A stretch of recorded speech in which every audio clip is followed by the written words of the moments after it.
آپ کے سامنے کسی بھی طرح کی کوئی بھی سچویشن آتی ہے آپ کی فزیکل فٹنس، آپ کی اپنی فزیکل فٹنس کے حوالے سے یا کسی دوسرے کی فزیکل فٹنس کے حوالے سے، تو آپ تعلیم جسمانی ہی ہے جس کے تھرو آپ کو یہ انفارمیشن ہوگی کہ آپ کیسے ان پر پورا اتر سکتے ہیں اور آپ کیسے جو سامنے والا بندہ ہے اس کو اس مشکل وقت سے نکال سکتے ہیں۔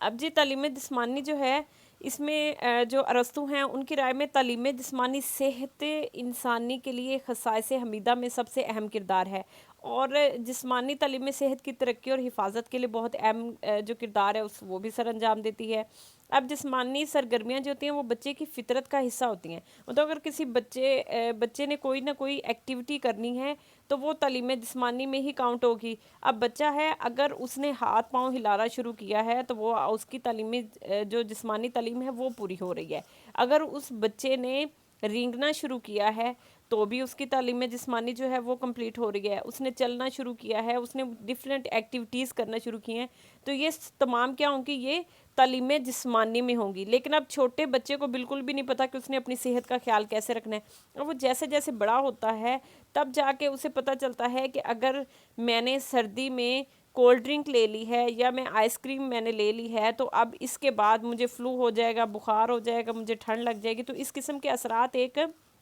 جو میچور بچہ ہے اس کو فیل ہو جاتے ہیں، لیکن ایک چھوٹا بچہ ہے وہ پیدائش کے ساتھ ہی تعلیم جسمانی کی تو جتنی بھی ایکٹیویٹیز ہیں وہ کرنا شروع کر دیتا ہے، مطلب سٹارٹ کر دیتا ہے، لیکن تعلیم الصحت جو ہے وہ اس کا میچورٹی کے ساتھ شروع ہوتا ہے۔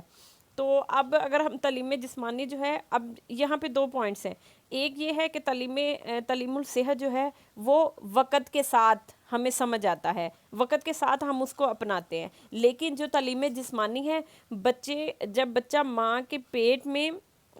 بننا شروع ہوتا ہے اس کے ساتھ ہی اس کی تعلیم جسمانی جو ہے وہ شروع ہو جاتی ہے، ساتھ ہی اس کی سائیکالوجی بھی شروع ہو جاتی ہے۔ تو دونوں تعلیم الصحت اور تعلیم جسمانی دونوں ایک دوسرے کے لیے لازم و ملزوم ضرور ہیں، لیکن جو ان کا بیسک ہے وہ تعلیم جسمانی ہے۔ تعلیم جسمانی کی تمام باتیں تعلیم صحت میں نہیں ہو سکتی، لیکن تعلیم صحت کی تمام باتیں جو ہیں، تمام اس کی سرگرمیاں جو ہیں وہ تعلیم جسمانی میں پائی جائیں گی۔ اب ان کا فائدہ کیا، ان کا آپس میں جو تعلق ہے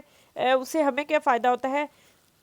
دونوں علوم جسمانی، روحانی اور اخلاقی قوتوں کو سنوارتے ہیں۔ دونوں علوم زندگی کو صحت مند، تندرست اور پرمسرت بنانا چاہتے ہیں۔ دونوں علوم انسان کو مفید شہری بنانے میں مددگار ثابت ہوتے ہیں۔ ظاہر ہے آپ صحت مند ہوں گے تو آپ کی سائیکالوجی بھی اچھی ہوگی، آپ کا موڈ بھی اچھا ہوگا، اور آپ دوسرے لوگوں کے لیے بھی اچھا ہی سوچیں گے اور ان کے ساتھ بھی اچھے بیہیو کے ساتھ پیش آئیں گے۔ اب دونوں جرائم کو کم کرنے میں جو دونوں تعلیم ہے، تعلیم الصحت اور تعلیم جسمانی ہے، دونوں کیا ہیں؟ جرائم کو کم کرنے میں بھی مدد دیتی ہیں۔ دونوں علوم اچھے کردار کی تکمیل میں اہم کردار ادا کرتے ہیں۔ دونوں علوم انسان